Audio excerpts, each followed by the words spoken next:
ఇక్కడ చూడండి, లోపల వస్తువు ఏమీ లేదు అని ఉంది. ఓకేనా, ఈ 3 పదాలను 7 బాక్సులో రాయాలి. ఎవరు కరెక్ట్ రాస్తారు వాళ్ళకి 200 రూపీస్. ఓకే, ఎవరు ఫస్ట్ రాస్తారు? సుదీక్ష ఫస్ట్. ఓకే, రాయరా.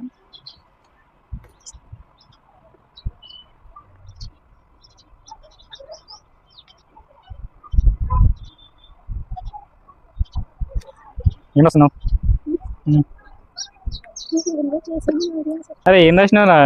LOOPALA లోపల అని ఇంగ్లీష్ రాసినావు. ఓకే, ఇదే పి రాసినావు. పి దేందో లేదు.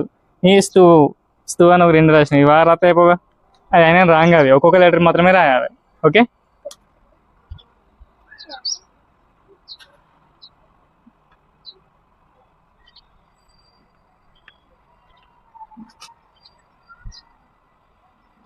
Okay, very good. కరెక్ట్ అనుకుంటున్నావా? ఇది లోపల అని రాసినావు, వస్తువు అని రాసినావు. ఇది ఎంటీ పెట్టినావు. ఎంటీ అంటే ఏమీ లేదా?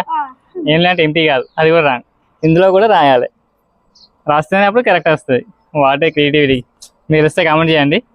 లేదంటే ఇప్పుడు లాస్ట్ ఛాన్స్ ఇద్దరికి, ఎవరు కరెక్ట్ రాస్తే వాళ్ళకి 200. ఓకే, ఎవరు రాస్తారు? నువ్వే రాస్తావా?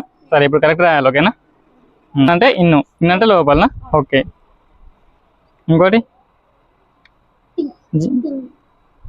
థింగ్ అంటే వస్తువు. Okay, very good. ఎన్ఓనా? నో, నథింగ్ అంటే ఏమీ లేదు. Yeah, well done. 200 ఇయ్యనా?